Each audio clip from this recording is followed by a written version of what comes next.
The rain had just slowed to a drizzle when Emma Carter pulled her old sedan onto the narrow road leading into town. The windshield wipers dragged back and forth with a tired squeak, fighting against the mist clinging to the glass. She was on her way to her sister's wedding, a simple family gathering she had promised not to miss. Dressed in a plain jacket and jeans, her hair pulled back in a loose bun, she looked like any other woman driving home after a long day. Nothing about her suggested power or influence or the kind of authority that could shake an entire town. As she turned down the quiet stretch of asphalt, red and blue lights flared in her rearview mirror. A police cruiser pulled up close, its siren blaring once, sharp and commanding. Her chest tightened. She slowed, eased the car to the side, and rolled down the window. The damp air swept in, carrying the smell of wet pavement and gasoline from passing trucks. A tall officer stepped out, his boots splashing in the puddles as he approached. His face was set in a frown that felt rehearsed, a scowl meant to intimidate. He tapped the roof of her car with unnecessary force before leaning in. "You know why I stopped you?" he asked, his tone more accusation than question. Emma handed over her license without protest. She had been through enough traffic stops in her life to recognize the look in his eyes. This wasn't about speeding or forgetting a turn signal. It was about control. About showing someone who he thought was powerless that he held the upper hand. Another cruiser rolled up behind, then another. Within minutes, 3 more officers had stepped out, circling her car like a pack that smelled weakness. One of them smirked as he glanced at the dents on her old sedan. Another muttered something under his breath that made the others laugh. Emma's stomach turned, but she kept her voice steady. "I'm just on my way to a family event," she said quietly. They weren't listening. The officer in charge, his badge read Brooks, rested one hand on his belt, leaning in closer than necessary. His voice dropped, low enough for only her to hear. "Step out of the car." For a moment, Emma sat still, her fingers tight around the steering wheel. She felt the weight of the rain on the roof, the laughter of the officers behind him, and the humiliation burning hot in her chest. She took a slow breath, unclicked her seatbelt, and stepped out. She didn't raise her voice, she didn't argue, not yet. Inside, she made a choice. She would let them show their true colours, let them believe she was nobody at all. And that was the beginning of everything that would follow. The pavement was slick beneath Emma's shoes as she stood beside the car. Rain dripped from the brim of the officer's hat, sliding down the curve of his jaw. His eyes scanned her like she was already guilty. "Hands on the hood," he ordered. Emma did as he asked. The metal was cold against her palms. She felt the dampness seep into her sleeves, the humiliation of strangers slowing their cars to stare. A couple driving by craned their necks, whispering as if they had just witnessed a spectacle. One of the younger officers chuckled, tugging open the back door of her sedan without permission. "Smells like an old ashtray in here," he muttered, even though there was nothing but the faint scent of air freshener and rain. Brooks moved closer, pulling her license from his pocket and waving it between 2 fingers. "Emma Carter," he read aloud, stretching the syllables like he was mocking the name itself. "Driving a car like this out here alone. Tell me, Emma, do you think the rules don't apply to you?" She could feel the eyes of every man there, waiting for her to flinch, to argue, to give them a reason. But she didn't. Instead, she lifted her gaze to the storm clouds still hanging low above the rooftops. The drizzle blurred her vision, though not enough to hide the smirk spreading across Brooks's face. "Nothing to say?" he pressed. Emma's voice came calm, almost quiet. "No, officer." The response only seemed to fuel his need to dominate. He stepped closer, his breath warm and bitter with coffee. "That's what I thought." Then with a sharp nod to his team, he added, "Book her." In seconds, her wrists were pulled behind her, the bite of cold steel closing around them.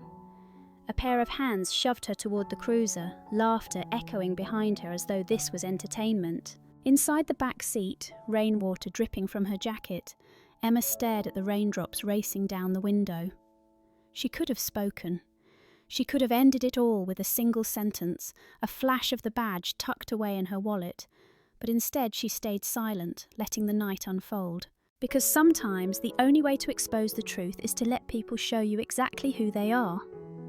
The ride to the station was short, but every second felt stretched thin. The cruiser smelled of old vinyl and stale fries, the kind of odour that clung no matter how many times it was scrubbed. Emma sat quietly in the back, her wrists pinched by the cuffs, her reflection flickering in the rain-streaked window. At the station, fluorescent lights buzzed overhead, harsh and unkind. The officers moved with practiced ease, filling out forms with sloppy handwriting, barely glancing at her as they checked boxes. To them, she wasn't a person, just another name on a page. Brooks shoved a clipboard toward her, barking that she had refused to comply and resisted orders. Emma signed nothing. Her silence seemed to amuse them more than anger them. One officer leaned back in his chair, tapping his pen on the desk. "She'll break after a night in the cell," he said with a smirk. They led her down a narrow hallway. The smell of bleach mixed with something sour, sweat, maybe fear. The cell door creaked open and she was pushed inside. The concrete bench was cold, the blanket thin and frayed at the edges. She sat down, her back against the wall, listening.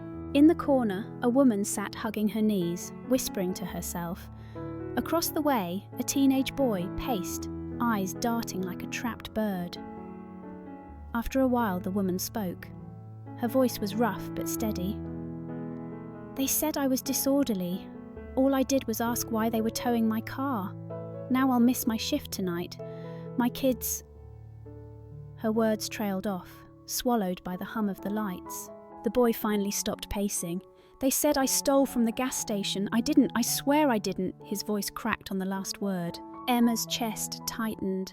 She wanted to tell them who she was, that she could help, that justice would come. But instead, she listened, her heart heavy. She thought of the countless reports she'd read in neat, detached language: false arrest, excessive force, unlawful detainment. Now she was living those words in real time.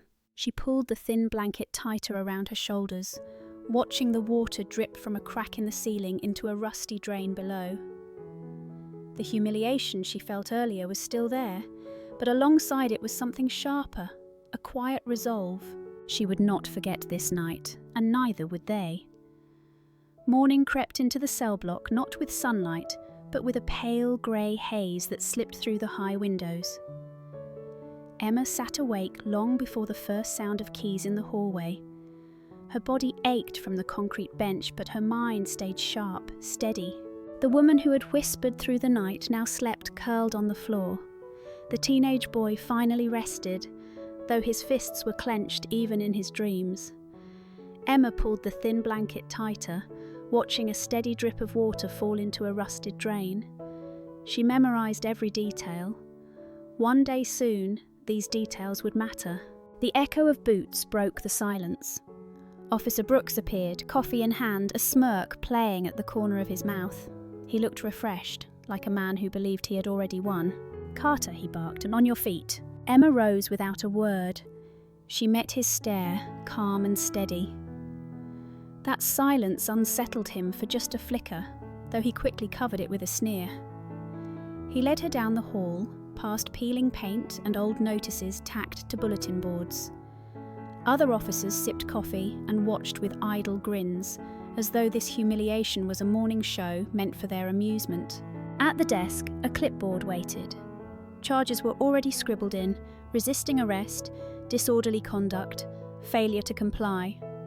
Brooks tapped the signature line with his pen. "Sign it, maybe you'll get out quicker." Emma let the silence stretch. The buzzing lights above seemed louder, filling the space between them. Finally, she shook her head. No. Brooks leaned closer, his breath sour with coffee. "Then enjoy another night." He turned, certain the matter was closed. That's when the door opened. The air in the room shifted as a man in a plain, dark suit stepped inside. He wasn't from this town. His shoes were polished, his badge clipped neatly to his belt. Office of Federal Internal Affairs. His presence carried weight, and the laughter in the hallway died instantly. "I'm here on a routine compliance visit," the man said, his tone measured but sharp. He glanced at the paperwork on the desk, then at Emma. His eyes narrowed as if something clicked. "Who authorized this arrest?" Brooks stiffened. "Routine violation, nothing serious." The agent flipped through the papers, his brow furrowing. Then he looked directly at Emma, studying her for a long moment before closing the folder. The room grew colder, the tension thick. Emma didn't speak. She didn't need to. Inside, she knew the first crack in Brooks's armour had just opened, and the truth was already on its way through. The conference room was silent except for the soft shuffle of papers as the federal agent laid the arrest report flat on the table. His fingers lingered on the page, tracing the hastily written charges. He looked up, his expression hardening. "This doesn't add up," he said quietly, but his voice carried through the room like a strike of thunder. Brooks forced a laugh, thin and brittle. "It's just a traffic stop gone wrong, happens all the time." The agent's eyes narrowed. "You call this paperwork a mistake? Because what I see are fabricated charges, and what I don't see is a shred of procedure followed." He turned toward Emma, studying her face as if confirming something he already knew. Then he reached into his briefcase and pulled out a sealed envelope. He broke it open, unfolded a sheet, and placed it on the table. His tone sharpened. "Emma Carter, Investigator, Office of Internal Affairs, Federal Division." The words dropped into the room like a stone into still water. The ripple was immediate. A younger officer dropped his pen, the clatter echoing in the silence. Another shifted his weight nervously, his eyes darting anywhere but Emma's. Emma remained standing, wrists red where the cuffs had been, her jacket damp and wrinkled. She didn't flinch. She didn't gloat. She simply held her ground as every lie from the night before crumbled. Brooks's face drains of colour. "She never said—" "She didn't have to," the agent cut in sharply. He turned back to Brooks, his voice cold. "You arrested a federal investigator on falsified charges. You humiliated her, mocked her, treated her like a criminal. And you did it thinking no one would ever hold you accountable." Emma's voice broke the silence then, calm but firm. "Last night, you believed power meant humiliation. This morning, you'll learn it means responsibility." The room held its breath. Brooks opened his mouth, but no words came out. His arrogance, so loud the night before, had been stripped away in a single moment. For the first time, the balance of power shifted, not with shouting, not with force, but with truth laid bare. And Emma knew this was only the beginning. By the next morning, the station no longer felt like the same place. The easy laughter that had filled the halls was gone, replaced with silence and the low hum of tension. Officers moved stiffly at their desks, whispering in corners, their eyes shifting whenever Emma passed. The story was spreading faster than anyone could contain it. Emma sat at a table in the front office, flipping through the stack of false reports that had once been used against her. The ink was still fresh, the signatures careless. It wasn't just her name on the line, there were dozens of others, each one a reminder of someone who had been silenced. The federal agent returned just after sunrise, his expression unreadable. He placed a folder in front of her. "Washington's been briefed," he said quietly. "They want a full inquiry, starting today." Emma nodded. She had expected nothing less. A few hours later, 2 plain sedans pulled into the lot. Not sirens, not flashing lights, just quiet efficiency. Men and women stepped out, dressed in suits, carrying boxes and clipboards. They weren't here to make a scene, they were here to dismantle one. Inside the station, the atmosphere shifted again. The chief tried to bluster his way through introductions, insisting it was all a misunderstanding, a paperwork issue, but his words fell flat. The investigators didn't bother to argue. They began pulling files, stacking them high, cataloguing every piece of evidence. From the diner across the street, townspeople watched through the wide glass windows. The waitress refilled coffee cups without taking her eyes off the scene. A mechanic leaned against the hood of a pickup, his arms crossed, eyebrows furrowed. News of the arrest and the investigation had already begun to ripple through the town. People wanted to know what was happening and why. Emma stepped outside for a moment, letting the cool morning air steady her. The courthouse, the grocery store, the schoolyard, all the places that should have been safe for the people here, suddenly felt connected to this moment. The boy from the cell flashed through her mind, the mother clutching her son's photo, the quiet stories she had heard in the dark. This wasn't just about one officer's arrogance, it was about the culture that let it grow. and Emma knew they were only at the surface. The storm hadn't arrived yet, but the air told her it was coming. The boxes of files were stacked so high they seemed to lean under their own weight. Emma sat at the long metal table, page after page sliding beneath her fingertips.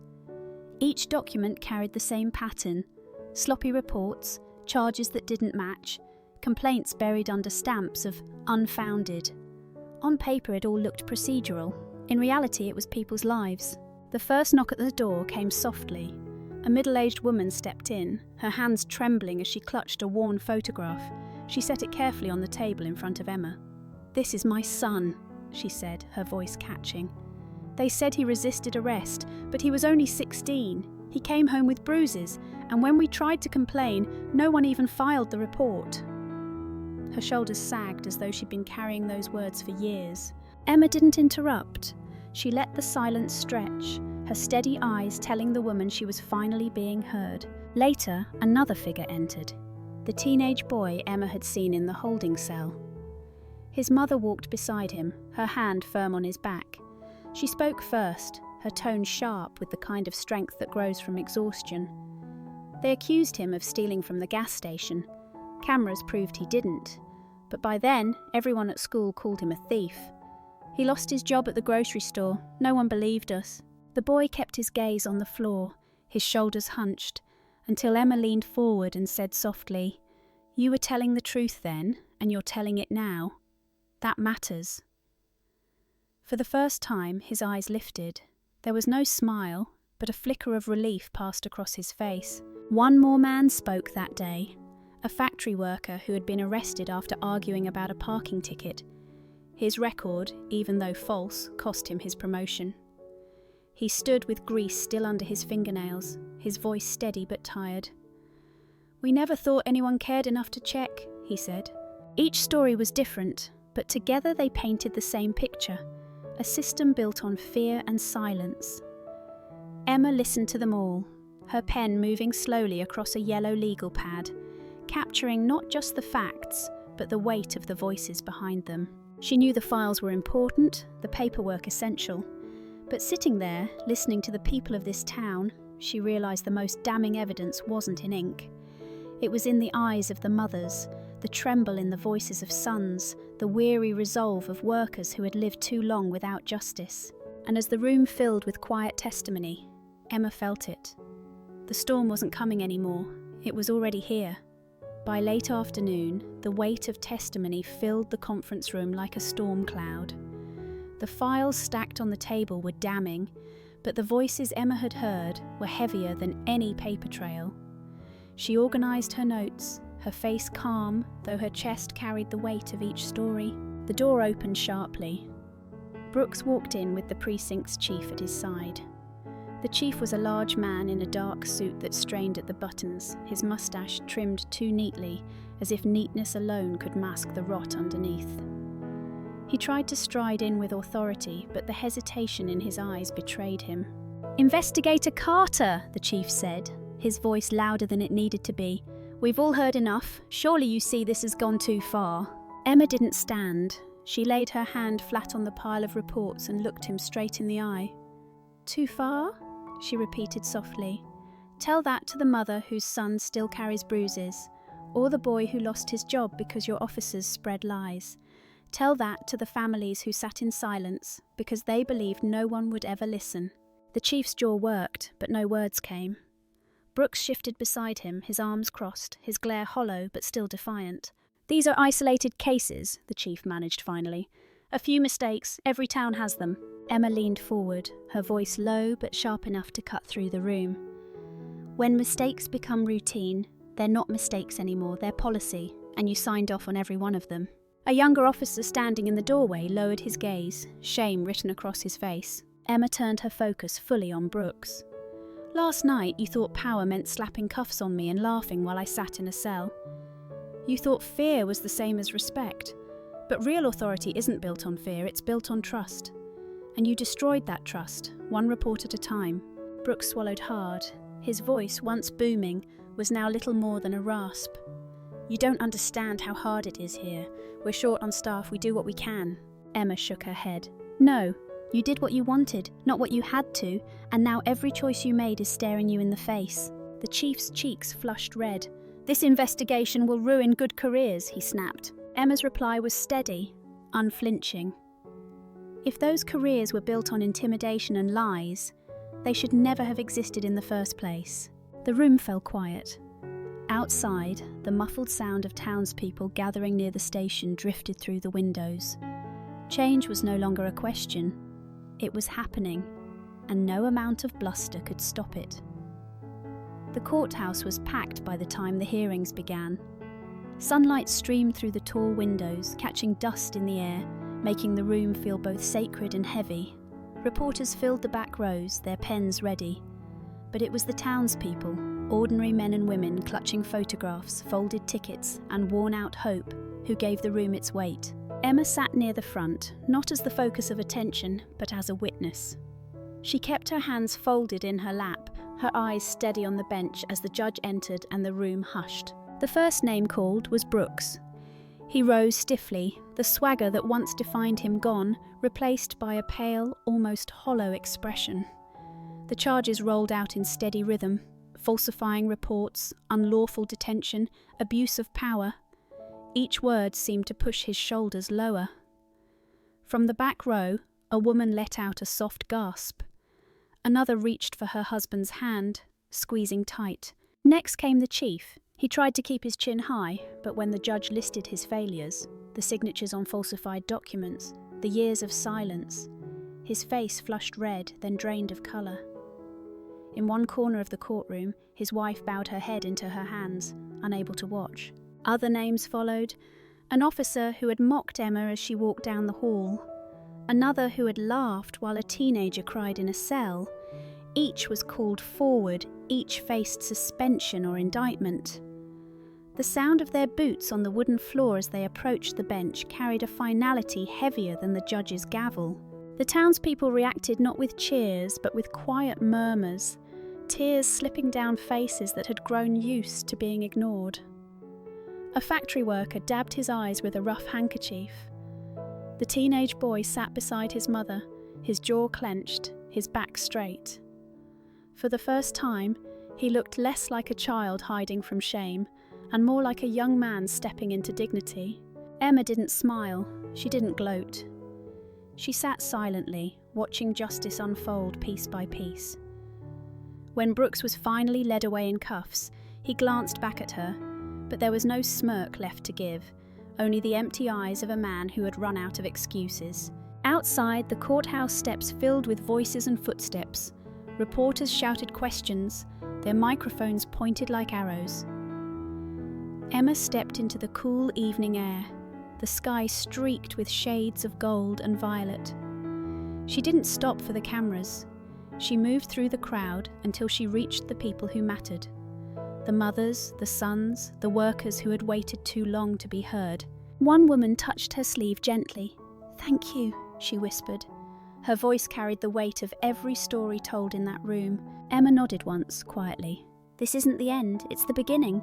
And with that, she walked down the courthouse steps, her footsteps steady, as if carrying not just her own resolve, but the hope of an entire town. A week later, the rain returned. Not the heavy storm from before, but a soft drizzle that painted the streets in silver streaks. Emma sat behind the wheel of her old sedan, the wipers squeaking rhythmically, just as they had the night everything began. The town outside her window felt quieter now, like it was exhaling after holding its breath for too long. She had spent the past days buried in follow-up reports, meetings, and testimony. But today, she allowed herself something simpler: an errand at the grocery store, a chance to be anonymous again. She moved slowly through the aisles, picking up bread, milk, a bag of apples, ordinary things, the kind of things that reminded her why all of this mattered. At the checkout, she noticed a familiar face waiting near the door. The teenage boy she had seen in the cell stood with his mother, a paper bag in his arms. He hesitated before stepping toward her. "Mom," he said, his voice low but steady, "thank you for listening, for believing us." Emma smiled, small but warm. She rested a hand lightly on his shoulder. "You don't owe me thanks," she said softly. "Just live your life, that's the best way forward."